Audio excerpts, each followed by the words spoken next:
तो अब ये सब करके हिंदू मुसलमान करेंगे, भारत पाकिस्तान करेंगे, भारत बांग्लादेश करेंगे। एक खेल, आखिरी खेल उनका चल रहा है। चलने दो, लागू होने दो। 370 भी हटाया, क्या किया कश्मीर में? कश्मीरी पंडित आ गए घर में। ये खेल करते रहते हैं लोग। बोला ना 370 हटा के, अभी 370 हमने हटा दिया।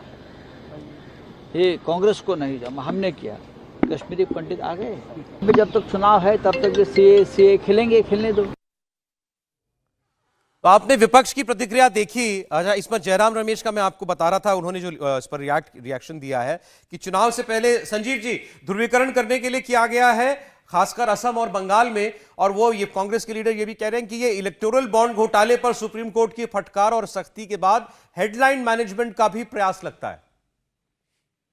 नहीं, तो पहले दूसरी बात पे आ जाते हैं कि हेडलाइन मैनेजमेंट और इलेक्टोरल बॉन्ड अपने आप में बहुत संजीदा इशू है, लेकिन सीएए की बात गृह मंत्री अमित शाह पिछले कुछ हफ्तों में उन्होंने लगातार की है अपने इंटरव्यूज में या जब मीडिया समिट्स में गए। लेकिन ममता बनर्जी, जयराम रमेश, ये जो सज्जन जिनकी साउंड बाइट आप दिखा रहे थे, ये सब तो बिल्कुल बीजेपी जो चाहती है वो कर रहे हैं।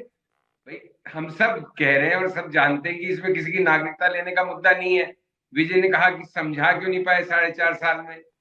रागी जी ने कहा जो समझना ही नहीं चाहते उन्हें कैसे समझाएं। बात यह है कि समझाना भी कौन चाहता है। मुद्दा जब तक नहीं बनेगा उसका ध्रुवीकरण का, तो ममता जी ने बना दिया। अभी तो उसकी नोटिफिकेशन पे स्याही सूखी, क्या मतलब हल्की भी नहीं पड़ी होगी, उससे पहले उनका बयान आ गया। तो बस ये बीजेपी का गेम खेल रहे हैं सब, या जानबूझ के कि अनजाने में।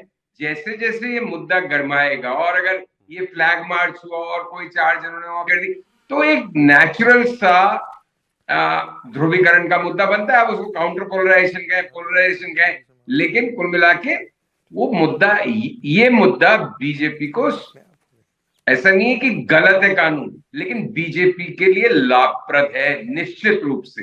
तो आज का रियल अनाउंसमेंट, तो जिस स्लोगन या अनाउंसमेंट की चर्चा से कार्यक्रम 5 बजे शुरू हुआ था, वो निकला दिव्यास्त्र का, और प्राइम मिनिस्टर ने बिल्कुल सही उस पर ट्वीट किया। वो इंपॉर्टेंट मुद्दा था। लेकिन आज का पॉलिटिकल मुद्दा जो है वो भी पॉलिटिकल है। भारत शक्तिशाली हो रहा है, सुपर पावर बनने की तरफ, अग्नि 5। लेकिन रियल पॉलिटिकल मुद्दा ये सीए का नोटिफाई होना है। और जितना तो वैज्ञानिकों ने, हमारे डीआरडीओ के वैज्ञानिकों ने बनाया दिव्यास्त्र, लाभ हो। और क्या ये सीए साबित होगा सरकार के लिए ब्रह्मास्त्र? नहीं, राजनीतिक दिव्यास्त्र है ये राजनीतिक दिव्यास्त्र है। अच्छा, विजय जी की बात से मुझे ये भी लगा कि वो कहना चाह रहे हैं कि खुश तो इससे विपक्ष भी शायद होगा ही।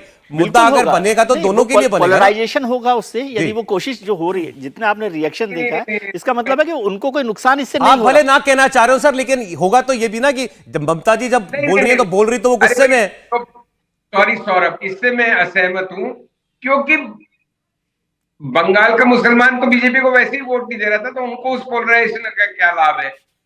पोलराइज तो होता है, पोलराइज होकर वोट का जो है, कम से कम घर से बाहर निकलेगा, घर से बाहर निकलेगा वोट डालने के लिए। एक सौरभ जी, एक कहा जाता है यो ध्रुवानी परित्यज्य अध्रुवानी निसेवते ध्रुवानी तस्य नश्यन्ति अध्रुवम नष्टमेव हि।